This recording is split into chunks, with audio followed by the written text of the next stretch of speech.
Well, good morning, good afternoon, good evening, and good golly, Miss Molly. Welcome to that 70s Rock Fan channel and my review of episode 10 of Shogun, A Dream of a Dream.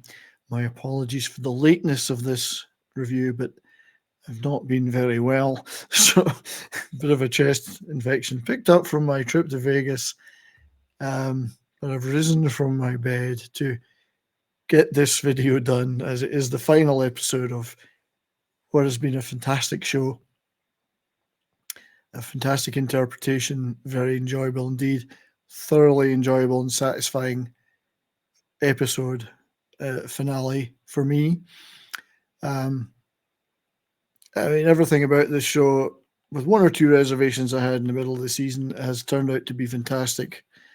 Possibly, Anglosphere television shows these days, not much to shout about.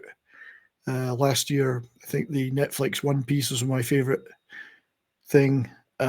This year, I don't know if we'll see another English language show made that is quite as good as this. Or at least I would be surprised. So, anyway, episode 10, finishing off last week, of course, with the dramatic events of the attempted kidnapping and or killing of Mariko in Osaka, where she'd been sent by Toranaga to implement the real Crimson Sky, not the attack by all the troops. She was the tip of the spear in an attempt to expose Ishido and divide him from the rest of the regents and the lords and release all their families who were being held hostage. Of course, it ends with that episode ended with Mariko. And yes, there will be spoilers in this video, so please, if you don't want to know anymore, look away. But yes, there will be spoilers. Some things I will not go into, but other things I will. So the episode begins with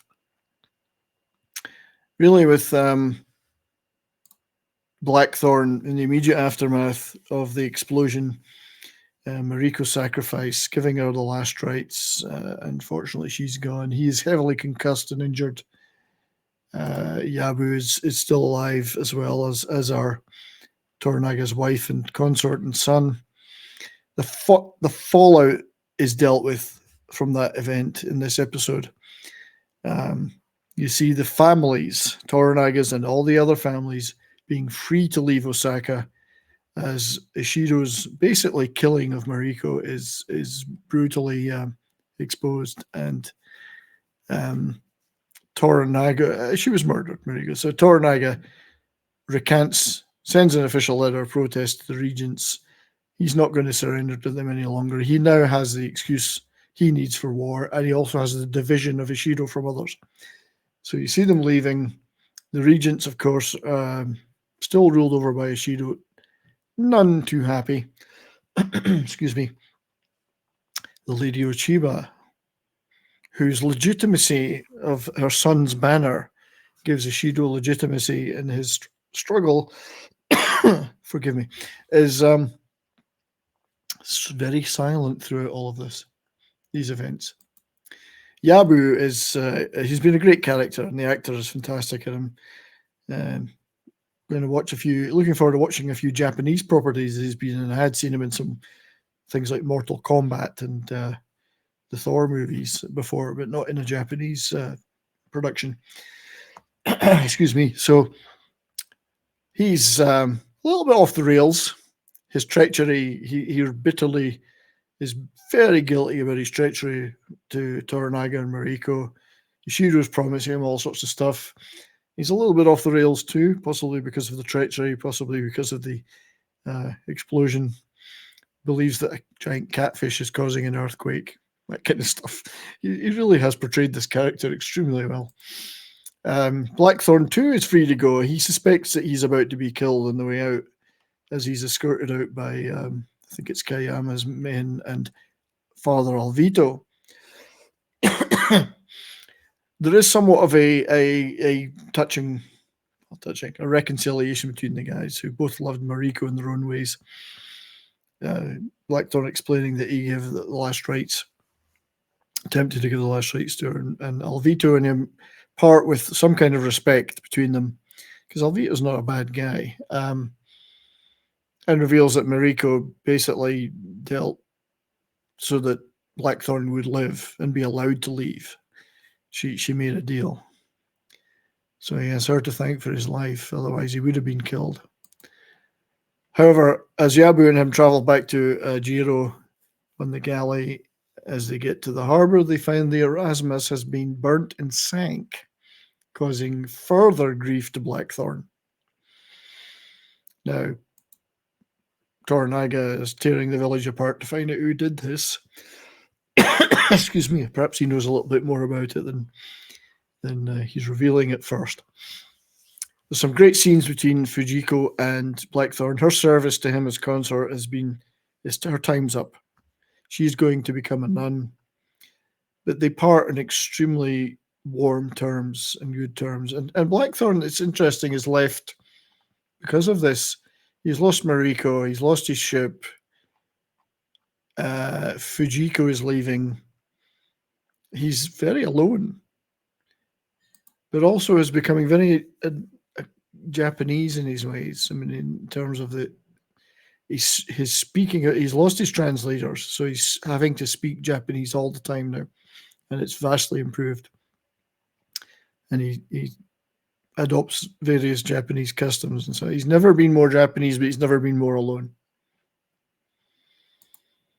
He does meet with Toranaga, and they have a lengthy scene where Blackthorne basically commits an act, or tries to commit an act, which shows the depth of his feelings about certain things, and Toranaga intervenes. And Toranaga, seeing Blackthorne's loyalty, I think finally seeing his absolute loyalty, and says, well, rebuild the ship, build me a fleet. Your ship is gone, build me another one. So he gives him purpose. Yabu, on the other hand, is arrested when he sets foot in Jiro. Toranaga is well aware of everything he's been doing and his treachery, and he's ordered to commit seppuku. This interaction is interesting between the two, because in the novel, a lot of what Toranaga has been thinking, doing, and planning is internalized. Here, some of that is translated into the scene with Yabu, where he knowing Yabu is no longer going to be, he reveals what he's been doing, what his plans are, and what his strategy has been to Yabu, because he knows it doesn't matter anymore. It gives him someone to expound to, and it's exposition for us, and I think that was done very well, to be honest. So there's some great scenes between those guys. But Yabu, he handles it very well, as he does in the book. His character handles his final day very well. Passing off his inheritances to Omi, writing the death poem, all that stuff. It's extremely well done. This is a beautiful episode. Some really great stuff, very faithful to the book. You do also have a scene of reconciliation between Buntaro and Blackthorne, which I thought was excellent, with Buntaro coming to help him raise the Erasmus so they can reuse some of it for a new boat. So reconciliation there. And we do see